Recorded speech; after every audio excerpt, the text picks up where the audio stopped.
तपाईहरुलाई थाहा छ हामी नेपालीहरुको सबैभन्दा ठुलो प्रब्लम के हो? हाम्रो नेपाल क्रिकेट टिमले कहिले पनि एउटा आफ्नो स्टडी पर्फर्मेन्स देखाउन सक्दैन।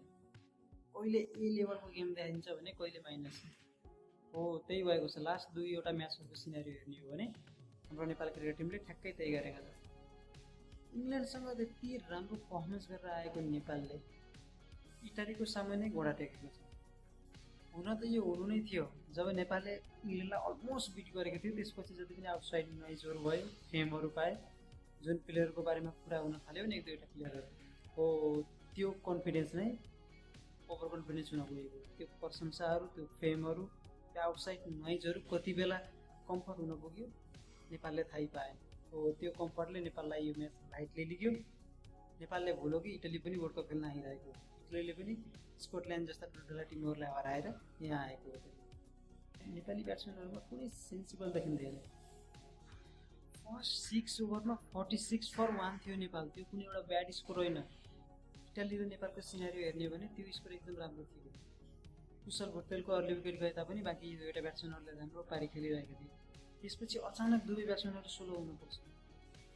रोहित पौडेल पनि पहिला चौका हानिरहेका थिए भने त्यसपछि उनी पनि रनबलमा पुग्न जान्छ। त्यसैगरी अर्का ओपनर त झन् पुरै नगर रनबल पनि खेल्न सकिरहेका थिएन।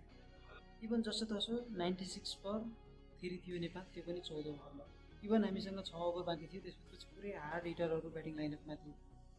आशा थियो नेपाल 150-155 सम्म पुगेको भए तापनि इटलीले टक्कर दिन सक्थ्यो। जुन इटलीले यो ह्युमिलिएसन तरिकाले जितेको थियो नि, फर्स्ट बलदेखि नै नेपाललाई यसरी हान्यो, त्यसरी हान्थेन होला। किनकि 150-160 प्रेसर ल्याउँछ नि, तर 124 के नै प्रेसर हान्नु थियो। जब 96 मा 3 थियो त्यसपछि नेपालले आफ्नो 33 रनमा 7 विकेट गुमायो। त्यो पनि टी20 म्याचमा त्यसरी हुन्छ कि? अनि तपाईले कहाँबाट हामीले जित्न सकिन्छ भनेर एक्सपेक्ट गर्न सक्नुहुन्छ? तपाईहरुलाई के लाग्छ साथीहरु, यो एउटा नेपालको ओभर कन्फिडेन्स हो या के हो? अथवा नेपालको यो पहिला नदेखिको नै हुन्छ नि एउटा आदत हो, बानी हो। कुनै पनि दुईवटा म्याचहरु Nepal back to back study रुममा पर्फर्मेन्स दिनै सक्दैन। या त राम्रो खेल्छ या त अर्को म्याच एकदम डिजास्टर बनाइदिन्छ। हो त्यही भएको थियो। Anyway congratulation to Italy team. धेरै राम्रो पर्फर्मेन्स गरेको छ। इटालीले एउटा हिस्ट्री रचेको छ। वर्ल्ड कपको पहिलो जित। इटालीलाई कङ्ग्रेचुलेसन। र नेपाललाई अब के भन्ने, नेपालले अब आउट भइसकेको छ वर्ल्ड कपबाट। कुनै पनि पोसिबल छैन यहाँबाट चाहिँ नेपाल चाहिँ क्वालिफाई होला भन्ने। यदि यो म्याच जितेको भए सायद अपसेट नै पो गर्न सक्थ्यो र त्यसमा केही चान्स हुन सक्थ्यो रनरेटहरुमा।